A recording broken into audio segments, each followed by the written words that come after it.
हाँ हेलो बच्चों, आज हम अल्टरनेटिंग करंट का टॉपिक किया है एसी थ्रू ए इंडक्टर, प्रेरक। हमने इससे पहले दो टॉपिक किए।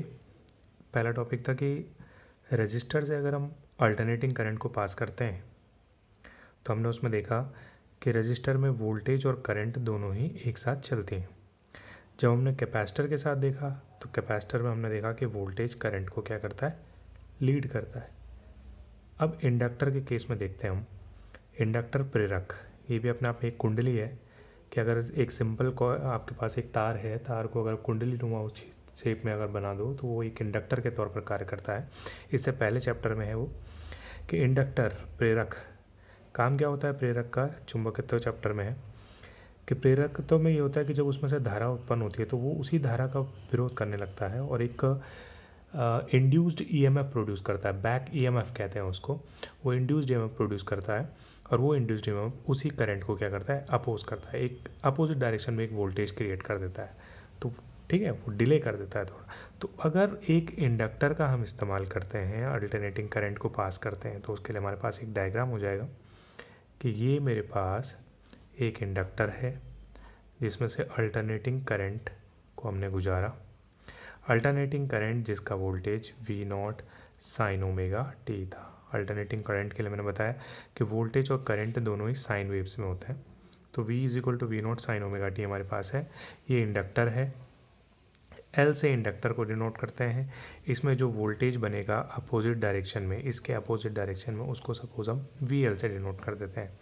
तो हमने क्या लिया, हमने लिया कि किसी क्षण पर let the alternating voltage, AC voltage जो है वो कितना है हमारे पास, वो AC वोल्टेज है V is equal to V not sine omega t.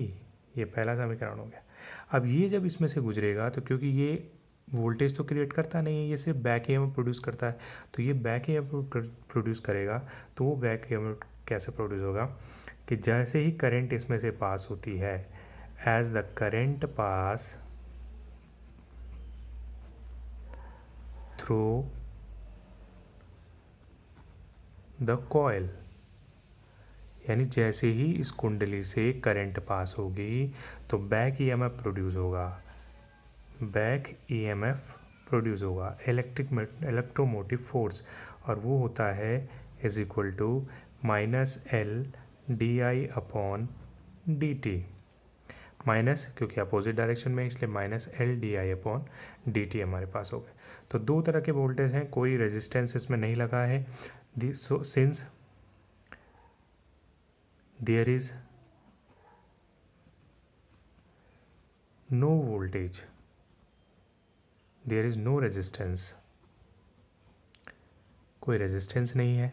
तो रेजिस्टेंस नहीं है तो रेजिस्टेंस के लिए क्या होता है, V is equal to I R होता है। अब R क्या हो गया हमारे पास, शून्य हो गया। तो V इज इक्वल टू क्या हो गया, जीरो हो गया। यानी क्योंकि जीरो हो गया तो वोल्टेज क्या है, एक वोल्टेज तो हमने ये दिया, इतना वोल्टेज कॉयल ने अपोजिट डायरेक्शन में प्रोड्यूस कर दिया। तो यानी कि हमारे पास क्या क्या है, V not sine omega t के अपोजिट में हो गया L d I upon d t is equal to zero. Minus वाले को आप दूसरी तरफ ले जाओ तो ये हो जाता है V not sine omega t is equal to L d I upon d t. ये कंडीशन हमारे पास हो गई इसमें कंडीशन। ठीक है, अब डी टी को क्रॉस मल्टीप्लाई कर देते हैं तो हमारे पास हो गया L V naught L d I V not sine omega t d t. ये कंडीशन हमारे पास हो गई। अब डी आई डी टी, तो डी आई डी टी को देखो ये क्या है, ये है छोटी स्मॉल करंट है, शॉर्ट टाइम के लिए स्मॉल डी जिसके साथ लगा रहता है। तो इसे बड़ा करने के लिए क्या करना है, हमने इंटीग्रेट कर देते हैं। तो हम इसको इंटीग्रेट कर देते हैं कि ऑन इंटीग्रेटिंग यानी कि समाकलन करने पर हम क्या पाएंगे, हमने समाकलन कर दिया एल डी आई, समाकलन कर दिया V not sine omega t d t. ठीक है, समाकलन एल क्योंकि प्रेरकत्व होता है, कांस्टेंट टाइम है, हर एक कुंडली का अपना प्रेरकत्व होता है, स्वप्रेरण बोलते हैं इसको। तो ये एल हो गया। तो हमारे पास बचा d I is equal to उसी तरह से वी नॉट पीक वैल्यू है, sine omega t d t.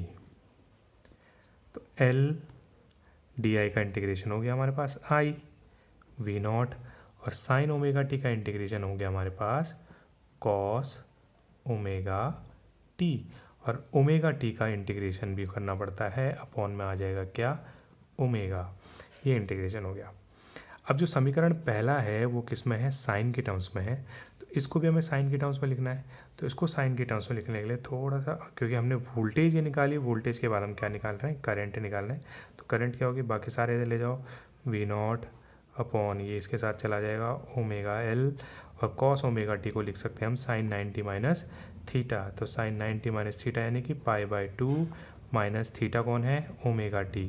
तो ये आ गया ओमेगा टी हमारा। तो I is equal to V naught omega L sine π/2 minus omega t, और साथ में क्या चल रहा है, साइन ओमेगा टी का इंटीग्रेशन जो होता है वो इंटीग्रेशन होता है माइनस में, ठीक है। तो minus V naught cos omega t upon होगा, माइनस ये बाहर चल रहा है। अब ये माइनस जब साइन के अंदर जाता है तो sine minus theta is equal to minus sine theta is equal to sine minus theta, उससे साइन को क्या कर देगा, चेंज कर देगा अंदर। तो ये माइनस साइन को चेंज कर देगा, तो हमारे पास ये हो जाएगा I is equal to V naught omega L, और ये माइनस साइन गया अंदर, तो साइन ये बन जाएगा हमारे पास ओमेगा टी, नेगेटिव वाला पॉजिटिव हो जाएगा, और जो पॉजिटिव है वो क्या हो जाएगा, नेगेटिव हो जाएगा। तो I is equal to V naught omega L is equal to sine omega t minus π/2, जिसमें कि ये वैल्यू जो है वी नॉट ओमेगा एल, ये एक मैक्सिमम वैल्यू है, मैक्सिमम करंट है। इसको हम करंट के टर्म्स में देखा था, where I naught is equal to V naught upon omega L. तो इसे बना देंगे हम I is equal to I naught sine omega t minus π/2, I is equal to I naught sine omega t minus π/2। तो ये है हमारे पास समीकरण दूसरा। जैसे हमने पहले टॉपिक में किया था कि हमने कंपैरिजन किया वोल्टेज का, हमने इतना वोल्टेज दिया, करंट निकली इतनी। तो क्या है, देखो ये वोल्टेज है, तो ये करंट है, ये इसकी अधिकतम मान है, पीक वैल्यू है, ये इसके पीक वैल्यू है, करंट का अधिकतम मान, वोल्टेज का अधिकतम मान। साइन ओमेगा टी है, sine omega t minus π/2, minus का मतलब पीछे, तो यहाँ क्या हो गया, करंट पीछे छूट गई वोल्टेज से। तो यहाँ से जो निष्कर्ष निकला, कंक्लूजन निकला, वो कंक्लूजन क्या निकला, वो निकला कि when AC is passed through inductor, voltage always lead current by π/2 phase। ठीक है, दोहराता हूँ, रजिस्टर में वोल्टेज करंट दोनों एक साथ चलते हैं। उसके बाद हमने संधारित्र देखा था, संधारित्र में करंट लीड करती है वोल्टेज को। और अभी तीसरा है प्रेरक के, तो इंडक्टर के तौर पे, इंडक्टर में क्या होता है, वोल्टेज लीड करता है करंट को। तो वोल्टेज लीड्स करंट, कि वोल्टेज करंट से आगे रहता है, कितना आगे रहता है, 90 डिग्री बाय π/2 फेज। ये इसका पूरा डेरिवेशन है। अब इस डेरिवेशन के साथ हमने क्या देखा था, हमने देखा था इसके दो डायग्राम, और वो डायग्राम क्या थे, ग्राफिकल डायग्राम वेव्स की फॉर्म में, और एक फेजर डायग्राम। तो पहले ग्राफिकल डायग्राम बना के देखते हैं। अगर हमने बनाया कि अल्टरनेटिंग करंट है, जैसे हमें मालूम है कि प्रत्यावर्ती धारा क्या होती है, प्रत्यावर्ती धारा समय के साथ क्या होती हैं, परिवर्तित होती हैं। तो ये इस तरह से कुछ चलती हैं। तो अगर ये वोल्टेज है हमारा, ये वोल्टेज का अधिकतम मान है वी नॉट, तो जब वोल्टेज शुरुआत कर रहा होगा तो करंट उससे 90 डिग्री पीछे होगी। 90 डिग्री कला पीछे होने का मतलब है कि ये नेगेटिव में रहेगी उस समय। आई नॉट यहाँ से शुरुआत करेगी, तो ये शुरुआत करेगी इस तरह से, आएगी आएगी आएगी, जब यहाँ पर पहुँचेगी तो ये अपने अधिकतम मान पे पहुँच चुका होगा। जब ये अपने न्यूनतम मान 0 पर पहुँचेगा तो करंट अपने पॉजिटिव मान पर पहुँचेगी। जब ये अपने नेगेटिव फेज़ में अपने उच्चतम मान पर पहुँचेगा तो करंट अपने 0 पर पहुँचेगी। और कुछ इस तरह से ये डायग्राम चलता चला जाएगा। इसको कहते हैं वेव डायग्राम। ग्राफिकल डायग्राम भी कह सकते हैं, वेव डायग्राम भी कहते हैं। और दूसरा डायग्राम हमारे पास होता है फेज़र डायग्राम, जिसको मैंने पहले ही बताया था। फेज़र डायग्राम क्या है कि जब हम वोल्टेज और करंट को एक वेक्टर के रूप में एंटी क्लॉकवाइज डायरेक्शन में दर्शाते हैं तो अब तब उन्हें क्या कहते हैं, हम फेज़र्स कहते हैं। तो उनसे बना हुआ डायग्राम हमारा क्या कहलाता है, फेज़र डायग्राम कहलाता है। तो फेज़र डायग्राम के लिए किस तरह से फेज़र डायग्राम बनेगा, फेज़र डायग्राम कुछ इस तरह से बनेगा कि ये वोल्टेज की लाइन है और voltage V is equal to sine omega t, तो ये ओमेगा टी कोण इतना ये चल चुका है। तो अगर वोल्टेज इतना कोण चल चुका है तो करंट को इससे 90 डिग्री पीछे होना चाहिए। तो यानी कि एंटी क्लॉकवाइज डायरेक्शन में इस दिशा में चल रहे हैं तो करंट कहाँ होगी, इससे पीछे दूसरे फेज में होगी। तो यहाँ पर इन दोनों के बीच में हमेशा कितने का डिफरेंस रहेगा, π/2 का। ये V है और ये I है, ठीक है। तो V जब अपने इस 90 पर पहुंचेगा तो करंट फिर यहाँ पहुंचेगी, तो ये हमेशा इससे 90 डिग्री पीछे रहेगी। तो ये हमारे पास होता है alternating current through a inductor, ठीक है। तो alternating current through a inductor एक प्रेरक के द्वारा अगर हम ये दर्शाना चाहते हैं कि उस स्थिति में क्या होता है वोल्टेज और करंट के बीच में संबंध, तो हमें ये पूरा डेरिवेशन करना है। एक बार पुनः दोहराता हूँ, क्या करना है कि हमने एक सर्किट लिया, उस सर्किट में करंट, अल्टरनेटिंग करंट लिया जिसको वोल्टेज दिया V0 साइन ओमेगा टी, और उसको एक इंडक्टर से पास करवाया है। इंडक्टर जो कि क्या करता है, जब उसमें से करंट पास होती है तो उसको अपोज करता है, हमेशा उसका विरोध करता है, और विरोध करने पर एक EMF प्रोड्यूस करता है, विद्युतवाहक बल प्रोड्यूस करता है। कैसे, विपरीत दिशा में, जिसे बैक EMF कहते हैं, VL। और इंडक्टर इसका प्रेरकत्व तो L से डिफाइन किया जाता है, ठीक है। तो इस तरह से हमारे पास डायग्राम है। हमने इसको वोल्टेज इतना दिया था, इसने क्या करा, एक बैक EMF प्रोड्यूस किया, और वो बैक EMF होता है हमारे पास LdI/dt। हमेशा नेगेटिव इसलिए लिया जाता है क्योंकि अपोजिट डायरेक्शन में होता है।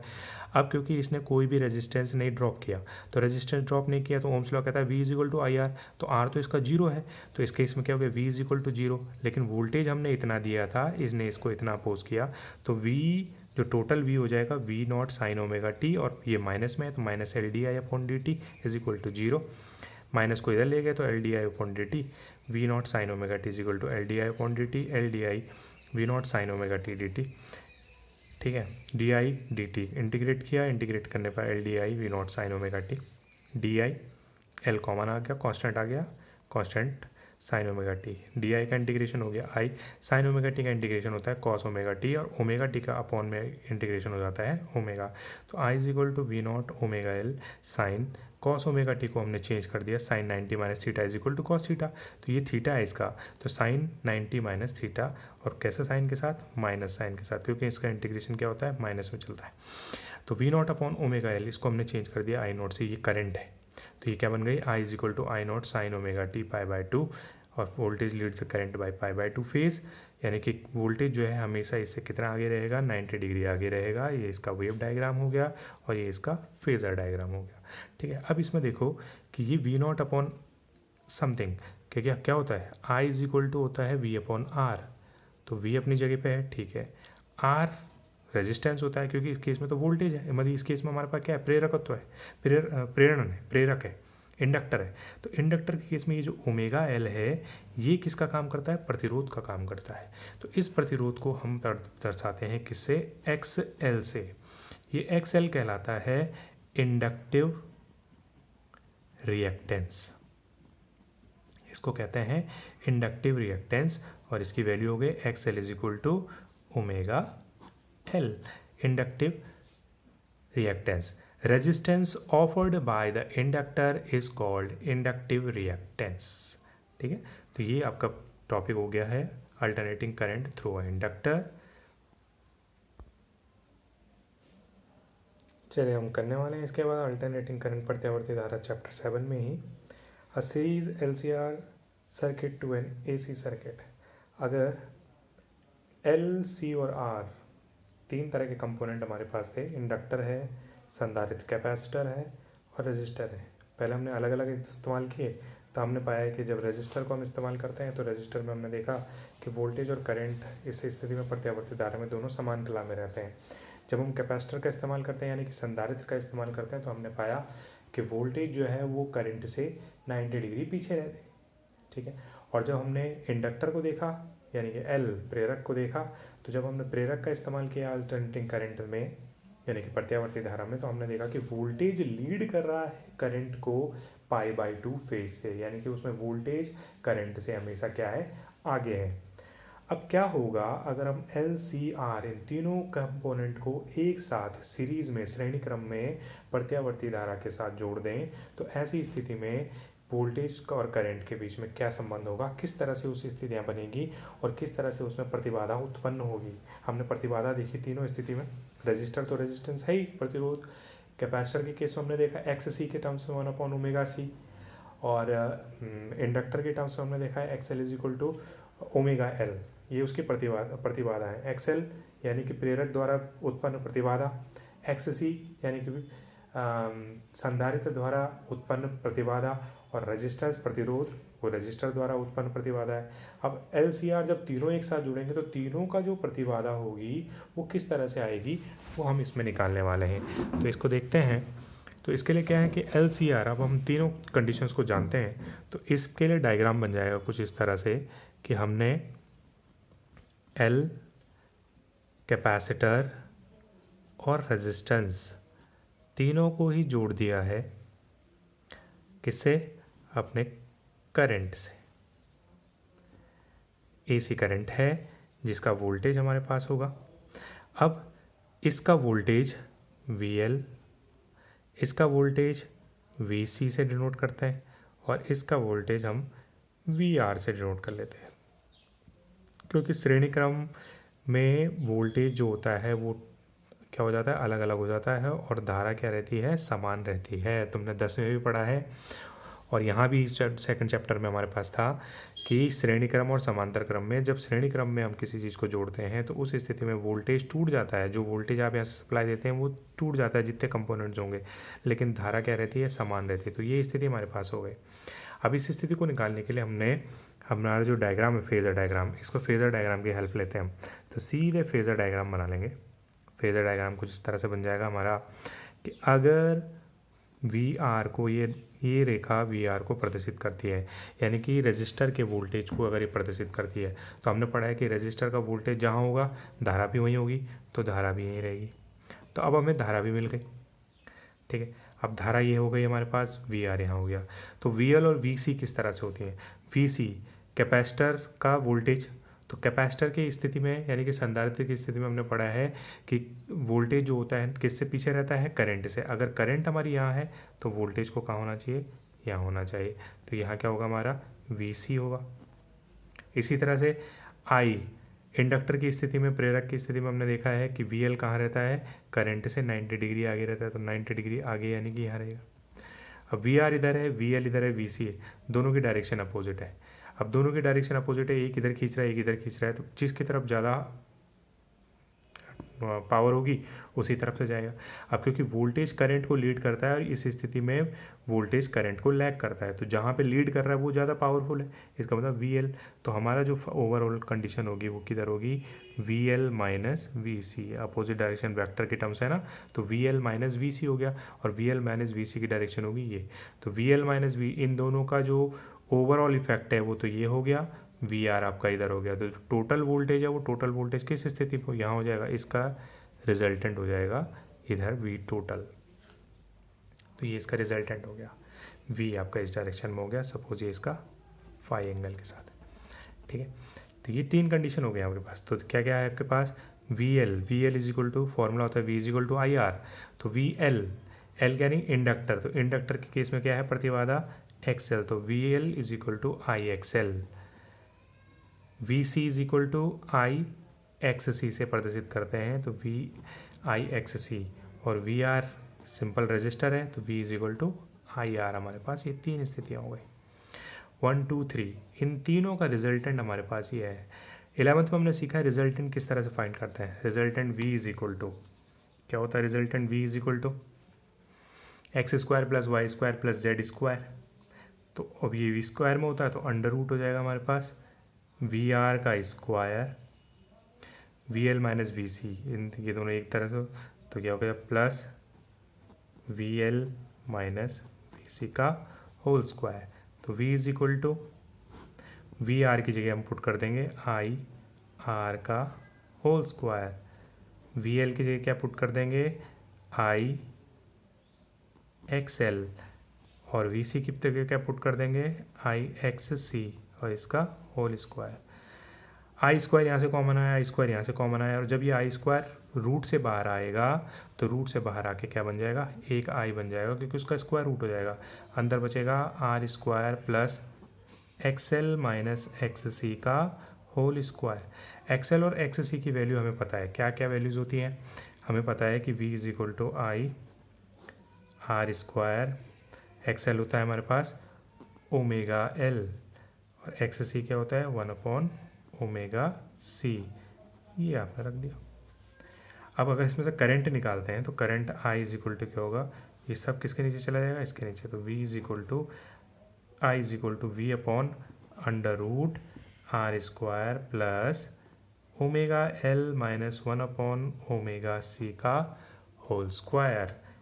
तो I is equal to V upon R होता है, तो ये अपने आप में एक आर है, प्रतिबाधा है, किसके द्वारा उत्पन्न है, एल सी आर, तीनों का कंबाइन इफेक्ट है जिसको हम जेड से प्रदर्शित करते हैं। तो ये हो गया Z is equal to under root R square omega L minus 1 omega C का होल स्क्वायर। इस जेड को क्या कहते हैं, प्रतिबाधा कहते हैं, या इंग्लिश में कहते हैं इम्पिडेंस, प्रतिबाधा।